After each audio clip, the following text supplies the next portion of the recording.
بسم الله الرحمن الرحيم والصلاة والسلام على سيدنا Muhammad sallallahu alayhi wa sallam. Exercice numéro 12 sur le cours des vecteurs, niveau 3e année collégien, Royaume du Maroc. L'année scolaire 2019-2020.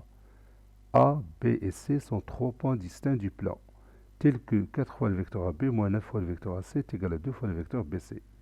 Écrire le vecteur AC en fonction du vecteur AB.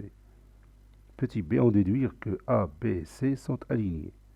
Prenez votre cahier des exercices et copiez ces données, puis vous allez prendre votre cahier de brouillon et vous allez répondre à ces deux questions.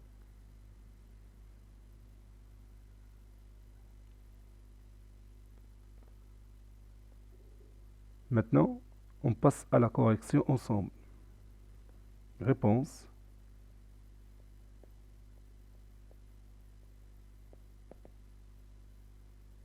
Petit a.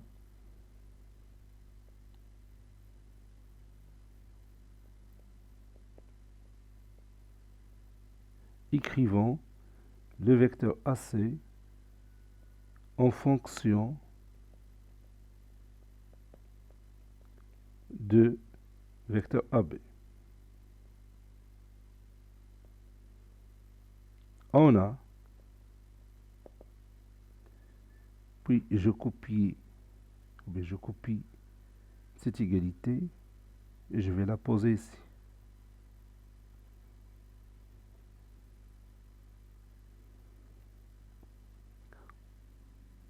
On me demande d'écrire le vecteur AC en fonction du vecteur AB. Donc je dois garder le vecteur AB et garder le vecteur AC. Et je vais me débarrasser du vecteur BC. Pour me débarrasser du vecteur BC, je vais utiliser quelque chose que vous connaissez déjà. C'est quoi? Oui, c'est la relation de Chasles. Je peux remplacer le vecteur BC par la somme des deux vecteurs BA et quoi? Oui, et AC. Si vous prenez le vecteur BA plus le vecteur AC, ça donne le vecteur BC. C'est-à-dire, puis je continue, 4 fois le vecteur AB, moins 9 fois le vecteur AC, est égal à 2 fois le vecteur BA, plus 2 fois le vecteur AC.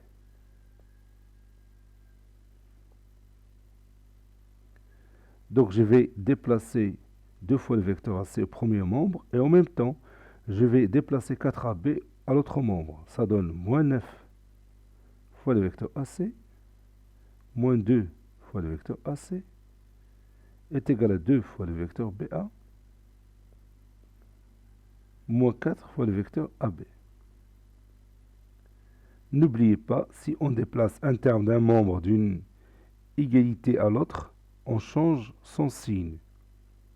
C'est les mêmes règles qu'on connaissait dans les cours d'algèbre. Moins 9, moins 2 c'est moins 11, donc moins 11 fois le vecteur AC est égal. Moins 2 fois le vecteur BA, c'est moins 2 fois le vecteur AB. Puis, moins 4 fois le vecteur AB. Moins 11 fois le vecteur AC est égal. Moins 2AB moins 4AB, c'est moins 6 fois le vecteur AB. Ou encore, le vecteur AC est égal, et je vais déplacer le facteur moins 11 à l'autre membre. Il va être remplacé par son inverse. Ou bien, on va l'écrire au dénominateur. Ça donne moins 6 sur moins 11 fois le vecteur AB. Ou encore, le vecteur AC est égal à 6 sur 11 fois le vecteur AB.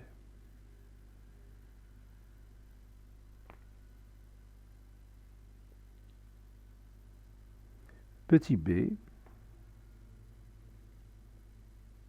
déduisons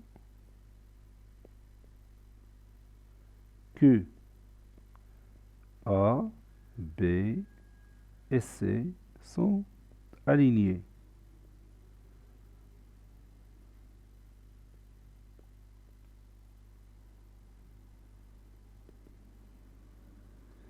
Comment on va faire pour répondre à cette question? Oui, c'est très simple. La réponse est devant vous. Vous avez déjà le vecteur AC qui est égal à 6 sur 11 fois le vecteur AB. Donc les trois points A, B et C sont alignés d'après la définition du produit d'un vecteur et un nombre réel. On sait que le vecteur AC est égal à 6 sur 11 fois le vecteur AB. Donc, A, B et C sont trois points alignés. D'après la définition du produit d'un vecteur et un nombre réel. Sinon, vous pouvez dire, puisque le vecteur AC est égal à 6 sur 11 fois le vecteur AB, donc les deux vecteurs AC et AB sont collinéaires, parce que l'un des deux est le produit de l'autre avec un nombre réel. Puisque les deux vecteurs sont collinéaires, donc ils ont la même direction. Dire que les deux vecteurs ont la même direction, c'est-à-dire la droite AC est parallèle à la droite AB. Et imaginez deux droites AC et AB qui sont parallèles, qui passent toutes les deux par le même point A. Donc ces deux droites sont confondues. Dire que les deux droites AC et AB sont confondues, c'est-à-dire que les points A, B et C sont alignés. Et ce n'est pas la peine de dire tout ça parce que vous connaissez, d'après la définition, que si j'ai le vecteur AM est égal à K fois le vecteur AB, alors les trois points A, B et M sont alignés. Cet exercice est terminé, il a été préparé par le professeur Abdelatif Abdou du collège Bourz Zeytoun Marrakech. Au revoir.